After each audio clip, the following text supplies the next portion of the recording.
How you can't tell time but you watch face? You're not on real time if your watch fake.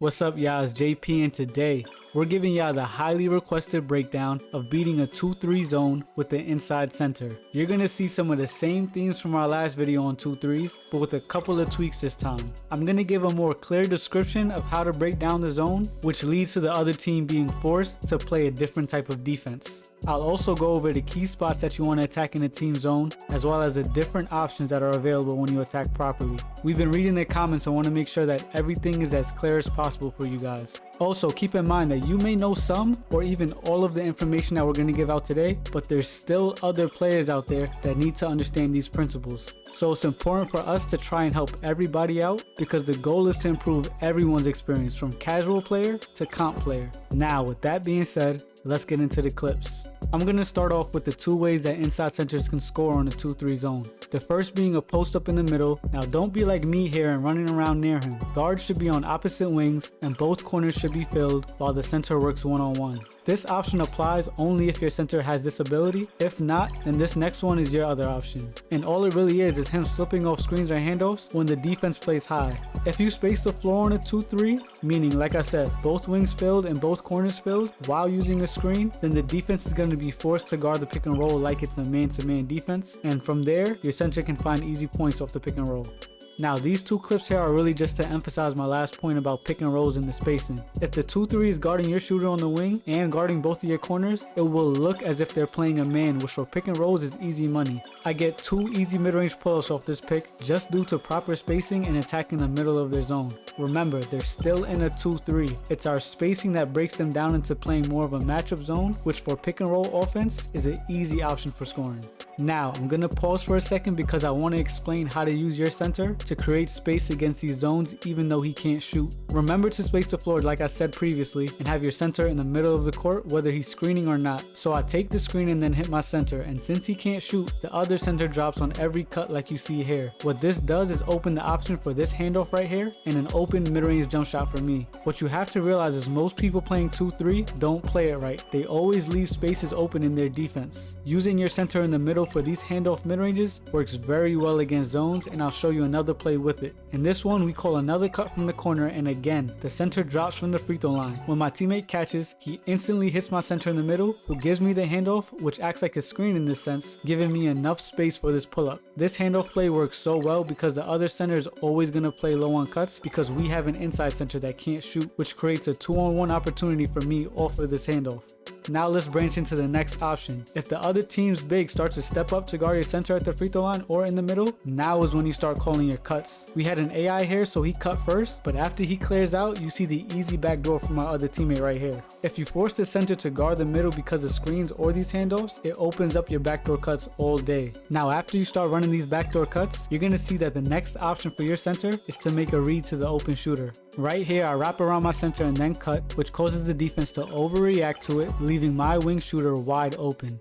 We can call it bad defense, but in all reality, these simple tricks work because most zones you run into in the rec aren't going to be disciplined or complex. Keep in mind, we set all these things up by doing everything I mentioned from before.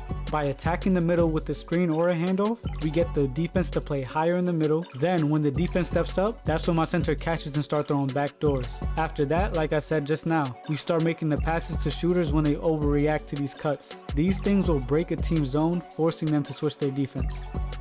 Now, I want to show y'all sort of a cheat for an easy shot on a 2-3 zone. I'll explain it slowly as we go through it. If your center has the ball below the free throw line anywhere, have the same side wing wrap all the way to the opposite wing, and at the same time, have the opposite side wing wrap towards the ball. But make sure he bumps or screens his defender to open up the shot for this first wing that's wrapping around. Most times, the defenders will miscommunicate and you'll have an open shot for one of your wings. One more time in full speed. Center has it low, wings wrap with a bumper screen, and boom, open shot. My teammate really should have shot it off the catch because he was wide open, but at least you see it does get you an open shot. Now, probably the easiest read you'll make on a 2-3 is just a simple pass to the opposite wing if the 2-3 is playing off of him. This mostly happens when this defender is playing low on the screen. So this wing is going to try to help over, but that just leaves this easy pass for a shot. Again, another clip of the same concept. They're not guarding my center, so I read if the defense is playing off my shooters, and boom, I make that easy pass. Now, when you catch in transition and don't have numbers, be patient like this while scanning the floor because the defense is scrambling trying to get back into their zone. Usually it's going to be the opposite side that's going to have an open shooter because there's going to be one defender guarding two people. All you have to do is make the right read because like I said, in transition they're scrambling trying to get back into their zone and they're always going to leave openings. For the last clip I want to show y'all, if they decide to press you and have the other top defender, watch your big as he comes down the court, just attack downhill and simply pass to one of these two shooters. The reason this is open is because their middle defender isn't guarding anyone in this zone, so it forces this corner defender to try and guard two people. Again, most 2-3 zones you're going to face in the rec are going to make these simple mistakes. There's going to be a lot of possessions where you see that they actually aren't guarding your shooters because they're sitting back or just standing where they think the zone is supposed to be. This was a highly requested video by y'all, so I'm going to let all the clips rerun in the back while I recap what you need to know when having an inside center against a 2-3 zone. The two ways your inside is going to score is by going off of pick and rolls when the opposite center is stepping up to guard screens, and then the other option is for him to post up one-on-one or face up one-on-one when he catches in the middle. Again, the post up face up option in the middle only applies if he has that ability. We also went over using that handoff play in the middle to create easy shots for your guard. Like I said, it really works well because the opposite center is going to play low because he knows your center can't shoot. He's going to try to most likely guard every cut, so it leaves your guard and center to play 2-on-1 in that space you have, and as we know, them mid-ranges are automatic.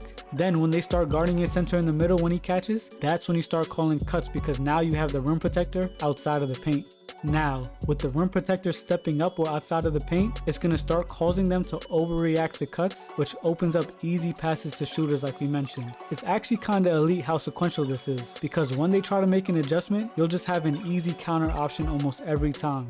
But yeah, when you have an inside center on your team, just have him set a screen for you to open up that first scoring option, and then have him catch the ball in the middle to read how the defense is going to guard him and use all the options that we mentioned in this video. Remember, the point of these videos is to give basic tips to beat most of the defenses that you're going to see in the rec, which means that although you may think some of these teams aren't the most disciplined or whatnot, this is what the majority of 2-3s look like in the rec.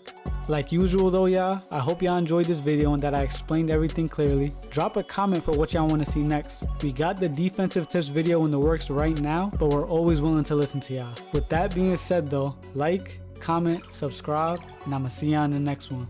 Peace.